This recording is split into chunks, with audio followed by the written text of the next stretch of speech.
জি 24 ঘন্টায় Jack অলিওয়াল studio থেকে আমি সব্যসাচী শুরু করছি স্পেশাল 24।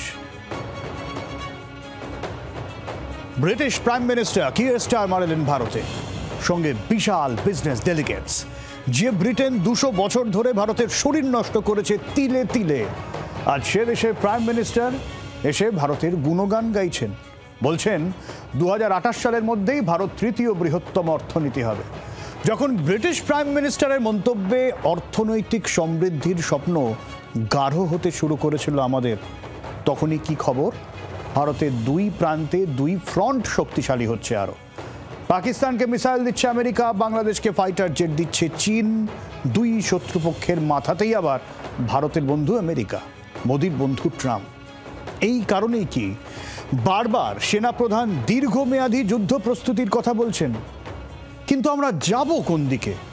যুদ্ধে যাব না অর্থনীতির দিকে নজর দেব?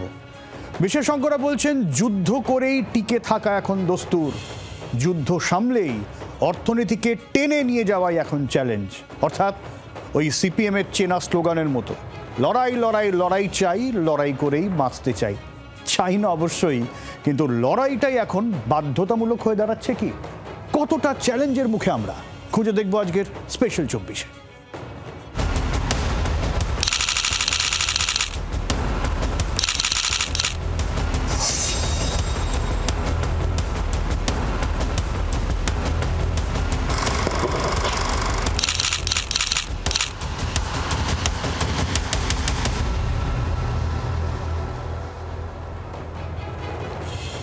এখনো পর্যন্ত বৃহত্তম ট্রেড মিশন নিয়ে ভারতে এলেন British prime minister Keir Starmer. নিজে এসেছেন, সঙ্গে বড় সংখ্যক ব্যবসায়ী প্রতিনিধি দল। দুই দেশের মধ্যে আগেই মুক্ত বাণিজ্য চুক্তি হয়ে গিয়েছে, আর এবার তাতে ফাইনাল চিরমোহর দিতে ভারতে এসেছেন স্টারমার। ওই কে যেন বলেছিল ভারতকে ডেড ইকোনমি, মনে আছে? এই প্রথম ভারতে এলেন ব্রিটেনের প্রাইম মিনিস্টার কিয়ার স্টারমার। গত জুলাইয়ে লন্ডনে গিয়েছিলেন প্রধানমন্ত্রী নরেন্দ্র মোদী। সেখানেই দুই দেশের মধ্যে মুক্ত বাণিজ্য চুক্তি সই হয়েছিল। জামা কাপড়, হুইস্কি বা গাড়ির মতো 99% পণ্যেই শুল্ক কমানো নিয়ে একমত হয়েছিল দুই দেশ। এবার সেই চুক্তিকে আরও এক ধাপ এগোতে ভারতে এলেন স্টারমার। বৃহস্পতিবার মুম্বাইয়ে প্রধানমন্ত্রী নরেন্দ্র মোদীর সঙ্গে বৈঠক করবেন তিনি। ওই বৈঠকের পরে মুম্বাইয়ে প্রধানমন্ত্রী মোদীর সঙ্গে একটি আলোচনা চক্রেও যোগ দেওয়ার কথা রয়েছে স্টারমারের। থাকবেন দুই দেশের অর্থনৈতিক বিশেষজ্ঞ ও উদ্যোগপতিরা।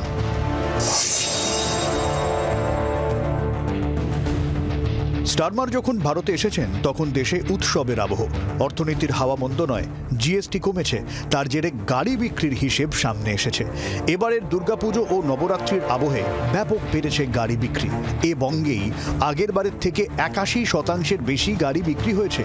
গোটা দেশে গতবারের চেয়ে অন্তত 34% গাড়ি বিক্রি বেড়েছে। ভারতের অর্থনীতির চাকা যে দৌড়চ্ছে তার পূর্বাভাস মাসখানেক আগেই দিয়েছিল ইওয়াই ইকোনমিক ওয়াচ নামে একটি আর্থিক সংস্থা। তাদের দাবি 2030 সালের মধ্যে ভারতের অর্থনীতি 20.7 লক্ষ কোটি ডলারে পৌঁছে যাবে। 2038 সালের মধ্যে বেড়ে হবে 34.2 লক্ষ কোটি ডলারে। বর্তমানে আর্থিক শক্তির তালিকায় 4 নম্বরে ভারত। একাধিক সংস্থা দাবি করছে বছর দুয়েকের মধ্যেই 3 নম্বরে চলে আসতে পারে ভারত। আর্থিক শক্তিতে ভারত থাকবে আমেরিকা আর চীনের পরে। এসবের বাইরে ইন্টারন্যাশনাল মনিটারি ফান্ডের তথ্য বলছে 2028-30 সালের মধ্যে ভারত ও আমেরিকার আর্থিক বৃদ্ধির হার যদি 6.5 এবং 2.1% থাকে, তাহলে 38 সালের মধ্যে ক্রয় ক্ষমতার নিরিখে আমেরিকাকেও ছাপিয়ে যাবে নয়াদিল্লি। তাছাড়া 2028 সালের মধ্যে বিনিয়োগের নিরিখে বিশ্বের মধ্যে তৃতীয় স্থানে উঠে আসবে ভারত। আমেরিকার ঘাড়ের কাছে বর্তমানে নিঃশ্বাস ফেলছে চীন, কিন্তু চীনের অর্থনীতির সমস্যা দুটো। চীনের নাগরিকদের গড় বয়স ভারতের চেয়ে অনেকটাই বেশি। গত কয়েক বছরে চীনের ঋণের মাত্রা অনেক গুণ বেড়েছে। ভারত ঋণের সমস্যা ভালো রকম সামলাচ্ছে, আর তরুণ প্রজন্মের কর্মদক্ষতা অর্থনীতির চাকা ঘোরাচ্ছে। মার্কিন শুল্ক গুঁতো সামলে উঠছে ভারত। জিএসটি কমায় দেশের বাজারে চাহিদা বেড়েছে। একই সঙ্গে ভারত বিকল্প বাজার খুঁজতে শুরু করেছে। ব্রিটেনে যেমন মুক্ত বাণিজ্য চুক্তি হয়েছে, তেমনি ইউরোপের সঙ্গেও মুক্ত বাণিজ্য চুক্তির পথে ভারত। ডিসেম্বরে আসছেন পুতিন, রাশিয়ার সঙ্গেও হবে নয়া বাণিজ্য চুক্তি। এছাড়া শুল্ক নিয়ে ট্রাম্পের বাড়াবাড়ির কারণেই ভারতের সঙ্গে বাণিজ্যিক সম্পর্ক বাড়িয়েছে কানাডা, ব্রাজিল ও আফ্রিকার মতো একাধিক দেশ। ভারতকে এখন চটাতে চাইছে না চীনও। স্বাভাবিকভাবেই ভারতের অর্থনীতিতে সোনালি রেখা উজ্জ্বল হচ্ছে আরও, আর তত ডোনাল্ড ট্রাম্পের কপালের ভাঁজও চওড়া হচ্ছে। একে চীনে রক্ষে নেই, ভারত দোসর। এই ভারতকে তাই চাপে রাখার নয়া কৌশল আমেরিকার। তার নয়া দুই বোর্ডে পাকিস্তান আর বাংলাদেশ। সিঁদুরে মেঘ দেখছে নয়াদিল্লিও। ব্যুরো রিপোর্ট, জি24 ঘন্টা। ভারত আর রাশিয়ার অর্থনীতিকে মৃত বলে খোঁচা দিয়েছিলেন ট্রাম্প। ইউক্রেন যুদ্ধ নিয়ে যেমন ট্রাম্প রাশিয়াকে বাগে আনতে পারেননি, তেমনি শুল্ক নীতি নিয়ে ভারতকে রাজি করানোয় ব্যর্থ মার্কিন প্রেসিডেন্ট। যে চীন এই মুহূর্তে আমেরিকার প্রধান প্রতিপক্ষ, যে চীনের বিরুদ্ধে ভারতকে হাওয়া দেওয়ার নীতি আমেরিকার, ট্রাম্পের গোয়ার তুমিতে সেই চীন আর ভারত এখন কাছাকাছি। তার উপর ভারতের অর্থনীতিও আমেরিকার কাছে চ্যালেঞ্জ হয়ে দাঁড়াচ্ছে। এই অবস্থায় নতুন অক্ষ তৈরির চেষ্টা জারি মার্কিন প্রেসিডেন্টের। পশ্চিমী দুনিয়াকে এই মুহূর্তে চ্যালেঞ্জ জানানোর জায়গায় চলে যাচ্ছে এশিয়া। ট্রাম্পরা চাইছেন এশিয়াকে অশান্ত করতে, ভারতকে অশান্ত করতে।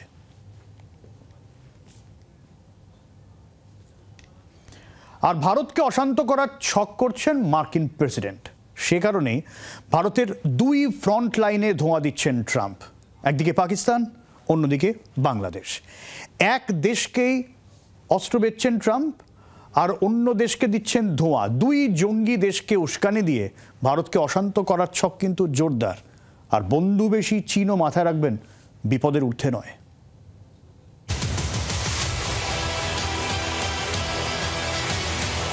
দীর্ঘদিন পর আমেরিকার অস্ত্র ঢুকছে পাকিস্তানের ঘরে। মাঝারি পাল্লার এয়ার টু এয়ার মিসাইল পাচ্ছে পাকিস্তান। প্রায় 4 দশক আগে আমেরিকা থেকে F-16 যুদ্ধবিমান পেয়েছিল ইসলামাবাদ। অপারেশন সিঁদুরে তার বেশ কয়েকটা ক্ষতিগ্রস্তও হয়েছে। এবার AIM-120D3 মিসাইল পাবে পাকিস্তান আর বছর 5-এর মধ্যেই। আর এই মিসাইল বসানো হবে ওই F-16 যুদ্ধবিমানে। সেপ্টেম্বরের শেষ সপ্তাহে পাক প্রধানমন্ত্রী শাহবাজ শরীফ এবং সে দেশের সেনাপ্রধান ফিল্ড মার্শাল আসিম মনিরের সঙ্গে হোয়াইট হাউসে রুদ্ধদ্বার বৈঠক করেছিলেন ট্রাম্প।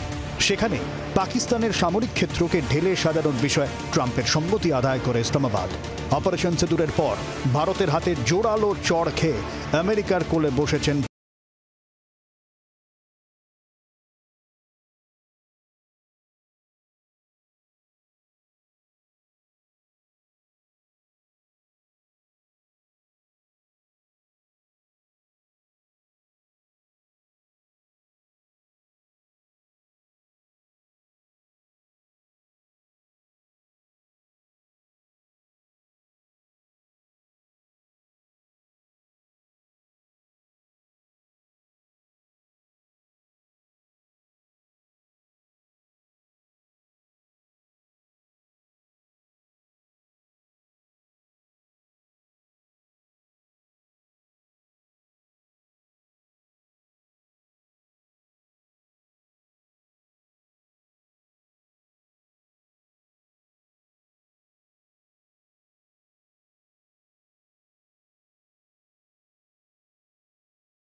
সার্বিকভাবে ভারতের যুদ্ধ ভবিষ্যৎ দু প্রান্তে।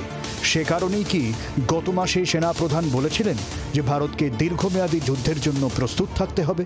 We should be able to make sure that we have enough to last for a longer war.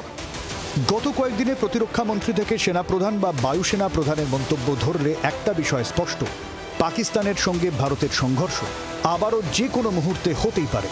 আর এবার যদি হয়, ব্যাপক হামলার হুঁশিয়ারি দিয়ে রেখেছে ভারত। যুদ্ধ কি আসন্ন? চাপ বাড়বে ভারতের? ভারতবর্ষের যে ডিফেন্স নীতিটা আছে সেটা কোনোদিনই অ্যাগ্রেসিভ বা মাল্টি ফ্রন্ট ওয়ারকে সাপোর্ট করার মতো নয়। এক্ষেত্রে বলা যেতে পারে আমেরিকা যেহেতু সর্বদাই অ্যাগ্রেসিভ পদ্ধতির মধ্যে দিয়ে তাদের ডিপ্লোমেসির প্রকাশ করেছে এবং বারংবার বিভিন্ন দেশের টেরিটরিকে ব্যবহার করে তারা থার্ড পার্টি ওয়ার বা টার্সিয়ারি ওয়ারফেয়ার তৈরি করেছে, সেই লজিকটা যে কোনো দেশের ক্ষেত্রে খাটলেও ভারতবর্ষের ক্ষেত্রে খুব একটা খাটবে বলে মনে হচ্ছে না। কিন্তু তারপরেও যদি যুদ্ধ বাঁধে তাহলে এই ধরনের মাল্টি ডাইমেনশনাল ওয়ার যদি ইন্ডিয়া বাংলাদেশ বা ইন্ডিয়া পাকিস্তানের মধ্যে কোনো ক্ষেত্রেই ধরুন তর্কের খাতিরেই যদি শুরু করা হয়, তাহলে বাংলাদেশ বেশি দিন অ্যাজ এন ইন্ডিভিজুয়াল সার্ভাইভ করবে না, পাকিস্তান বেশি দিন অ্যাজ এন ইন্ডিভিজুয়াল সার্ভাইভ করবে না। সুতরাং অবভিয়াসলি গোটা পৃথিবীর কাছে এটা ভীষণ একটা অবভিয়াস স্টেটমেন্ট যে তারা কারোর দ্বারা এডেড হচ্ছে। এই এডটা যদি আমেরিকার ক্ষেত্রে হয় তাহলে একটা কথা ভুলে গেলে চলবে না, আমেরিকার ইমেজটা to the entire world as a partner বা অ্যাজ আ অ্যালাই কোনোদিনই খুব একটা ভালো শেপ নেবে না। কিন্তু সেই ধার ধরেছেই বা কবে আমেরিকা? ফলে শঙ্কা থেকেই যাচ্ছে। সেক্ষেত্রে পুরোদস্তুর যুদ্ধ না হলেও ছায়াযুদ্ধ, জঙ্গিবাদের বারবারন্তের শঙ্কা থেকেই যাচ্ছে, যা ভারতীয় অর্থনীতির জন্য ভালো নয় বলেই মনে করছে বিশেষজ্ঞ মহল। ব্যুরো রিপোর্ট, জি24 ঘন্টা। একটা সুবিধা কি জানেন? পাকিস্তান এবং বাংলাদেশের দুদেশেরই অর্থনীতি একেবারে তলানিতে। ফলে ভারতের বিরুদ্ধে লড়তে যে আর্থিক জোর থাকতে হবে সেটা তাদের নেই। কিন্তু দুই দেশের উদাহরণ এটাও আমাদের শেখায়, অস্থিরতা থাকলে অর্থনীতির গতি কমে। কোনো দেশে দীর্ঘদিন রাজনৈতিক অস্থিরতা চললে কি হতে পারে সেটা আমরা পাকিস্তানকে দেখে বুঝেছি। পাকিস্তানের মুদ্রাস্ফীতির হার 35 থেকে 40%। পাকিস্তানের বহির্বিশ্বের কাছে ঋণ তাদের মোট জিডিপির প্রায় 67%। তাহলে বুঝে দেখুন পাকিস্তান ঠিক কোথায় দাঁড়িয়ে আছে, কেন তাদেরকে সৌদি আরবকে পরমাণু অস্ত্র দিয়ে টাকা নিতে হচ্ছে। বাংলাদেশও বোধহয় সেই পথেই হাঁটছে। গত বছর শেখ হাসিনা সরকারের পতনের পর ইউনূসের সরকার দেশ তো চালাচ্ছেন বটে, কিন্তু অর্থনীতির বেহাল অবস্থা। গার্মেন্টস শিল্প মার খাচ্ছে, বড় বড় অনেক গার্মেন্টস শিল্প বন্ধ হয়ে গিয়েছে। ফলে এই জায়গা থেকে আশঙ্কাটা জোরদার যে যেখানে ভারতের অর্থনীতি এগোচ্ছে, যদি এই ধরনের অশান্তির আবহ বারবার তৈরি করে ভারতকে অস্থির রাখার চেষ্টা করা হয়, কারণ শুধু যে বাংলাদেশ আর পাকিস্তানকে নিয়ে শঙ্কা তা তো নয়, ভারতের বিরুদ্ধে নতুন আর একটা অক্ষ ষড়যন্ত্রের জাল বুনে চলেছে পাকিস্তান, তুরস্ক, আজারবাইজান। গত কয়েক বছর ধরে ভারতের বিরুদ্ধে এরা অক্ষশক্তি হিসেবে আত্মপ্রকাশ করেছে এই তিন দেশ। ভারতের চারদিকে শত্রুপক্ষের জাল। এই অবস্থায় এই সামনের শুক্রবার ট্রাম্প যদি নোবেল শান্তি পুরস্কার না পান, কি করবেন কে জানে। পাকিস্তান, তুরস্ক ও আজারবাইজান ভারতের বিরুদ্ধে নয়া অক্ষ জোরদার। দেশের খনিজ বিক্রির লোভ দেখিয়ে পাকিস্তান আমেরিকার মিসাইল পাচ্ছে, তেমনি আগেই তুরস্কের কাছ থেকে পাকিস্তান পেয়েছে অত্যাধুনিক বায়রাখতার TB2 ড্রোন। মাঝে মধ্যেই একসঙ্গে যুদ্ধের মহড়ায় গা ঘামাতে দেখা যাচ্ছে এই তিন দেশের সেনাদের। প্রতিরক্ষা বিশ্লেষকদের দাবি, তিন শয়তানের এই জোটে সরাসরি না থাকলেও নেপথ্যে থেকে দাবার চাল দিচ্ছে বেজিং। বর্তমানে পাক ফৌজকে সর্বাধিক হাতিয়ার সরবরাহকারী দেশ হল চীন। স্টেলথ ক্লাসের পঞ্চম প্রজন্মের জেট থেকে শুরু করে ট্যাঙ্ক, কামান বা রণতরী, একের পর এক অত্যাধুনিক অস্ত্র পাঠিয়ে ইসলামাবাদের হাত শক্ত করেছে ড্রাগন। এর পাশাপাশি রয়েছে গোয়েন্দা তথ্য সরবরাহ এবং স্পাই স্যাটেলাইটের পাঠানো তথ্যের আদান প্রদান। এর ওপর ময়দানে খেলতে নেমেছেন ডোনাল্ড ট্রাম্পও। শুধু তাই নয়, এক ধাপ এগিয়ে নেটোর ধাঁচে মুসলিম দেশের জোট চাইছে পাকিস্তান। ইসরায়েলের আগ্রাসনকে সামনে রেখে বকলমে ভারতের বিরুদ্ধেও এই জোট খেলা খেলতে আগ্রহী ইসলামাবাদ। গত 15 সেপ্টেম্বর মুসলিম দেশগুলোর সম্মেলনের আয়োজন করেছিল কাতার। সেখানে নেটোর আদলে ইসলামিক সামরিক জোট তৈরির প্রসঙ্গ তোলে পাকিস্তান। কথা হয় আরব ইসলামিক টাস্ক ফোর্স নিয়ে। তাতে বাংলাদেশও যে ভিড়ে যাওয়ার চেষ্টা করবে তা স্পষ্ট। পাকিস্তানের এই চক্রান্তেই প্রশ্ন উঠছে ভারতের অর্থনীতি নিয়ে। প্রশ্ন উঠছে ক্রমাগত এই যুদ্ধজিগির কি ধাক্কা দেবে ভারতের অর্থনীতিকে। যদিও বিশেষজ্ঞরা বলছেন ভারতের বিরুদ্ধে পাকিস্তান বা বাংলাদেশ যদি যুদ্ধজিগির তোলে তবে সবার আগে ক্ষতিগ্রস্ত হবে তাদের অর্থনীতি। পাকিস্তান এবং বাংলাদেশের সঙ্গে আমাদের ভারতবর্ষের যে বৈদেশিক বাণিজ্যের যে আজকের দিনের যে ডায়নামিক্স, তাতে আমাদের ট্রেড সারপ্লাসে আমরা বেশি রপ্তানি করি, কম আমদানি করি। তো যদি পাকিস্তান বা বাংলাদেশের সঙ্গে যুদ্ধের বাতাবরণ তৈরি হয় তাহলে এই বাণিজ্যটা বাধাপ্রাপ্ত হবে এবং সেক্ষেত্রে আমাদের যে বৈদেশিক মুদ্রা আসার যে সম্ভাবনা তৈরি হয় ট্রেড সারপ্লাসে, সেটা ক্ষতিগ্রস্ত হবে। বৈদেশিক মুদ্রার ভাণ্ডারটা কিছুটা হলেও সংকুচিত হবে, কিন্তু আমাদের থেকে বেশি ক্ষতিগ্রস্ত হবে পাকিস্তান এবং বাংলাদেশ। আগামী শুক্রবার বিকেলের মধ্যে নোবেল শান্তি পুরস্কার ঘোষণা করবে নোবেল কমিটি। নোবেল না পেলে ট্রাম্পের মাথা খারাপ হওয়ার সম্ভাবনা বেশি। বিশ্লেষকদের একাংশ মনে করছেন ট্রাম্প বকলমে যুদ্ধজিগির তুলতে পারেন একাধিক ফ্রন্টে, বিরক্ত করতে পারেন ভারতকে। কারণ একে তো শুল্ক নীতি নিয়ে ভারতকে বাগে আনতে পারেননি, তার উপর অপারেশন সিঁদুরে সংঘর্ষ বিরতি নিয়ে ট্রাম্পকে নয়াদিল্লি কোনো কৃতিত্বই দিতে রাজি নয়। খুব স্বাভাবিকভাবেই সতর্ক নয়াদিল্লি। ব্যুরো রিপোর্ট, জি 24 ঘন্টা। দেখুন, যদি অশান্তি হয় তাহলে নিঃসন্দেহে ভারতের আর্থিক গতি ধাক্কা পাবে। তবে অর্থনৈতিক বিশ্লেষকরা বলছেন অশান্তি সীমান্তে সামলে দেশকে সচল রাখলে অর্থনৈতিক সমৃদ্ধি সম্ভব। কিছুটা সমস্যা হলেও ভারত পারবেই।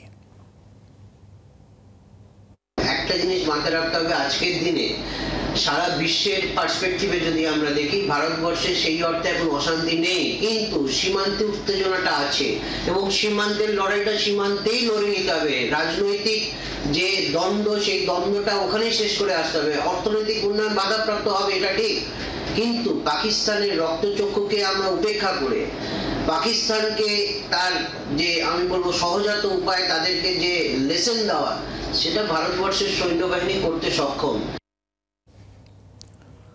আসলে কি জানেন তো, গোটা বিশ্বের হাবভাবই ওই লড়াই লড়াই লড়াই চাই। দেখুন, ইউক্রেন রাশিয়া যুদ্ধ জারি, ইউরোপ বা নেটো যুদ্ধে জড়াবে, এরকম একটা হাবভাব রয়েছে। ভেনেজুয়েলার সঙ্গে আমেরিকার যুদ্ধ লাগলো বলে ইসরায়েলকে নিয়ে ফুঁসছে গোটা মধ্যপ্রাচ্য। তাইওয়ান প্রমাদ গুনছে চীনকে নিয়ে। পাকিস্তানকে মানে ভারতকে নিয়ে তো ঐতিহাসিক হিংসা, তার সঙ্গে দোষর হয়েছে বাংলাদেশ। যুদ্ধ থামানোর নামে বকলমে জায়গায় জায়গায় অশান্তির ধোঁয়া দিয়ে বেড়াচ্ছেন ট্রাম্প। আর এই প্রবল অশান্তির আবহ সামলে নিজের অর্থনীতিকে ওপরে তোলা কঠিন চ্যালেঞ্জ। আর সেই চ্যালেঞ্জে যদি নরেন্দ্র মোদীর সরকার উতরে যায় তাহলেই তা হবে গোটা বিশ্বের কাছে শিক্ষার। তখনই নিজেকে বিশ্বগুরু বলার দাবিদার হতে পারবে ভারত।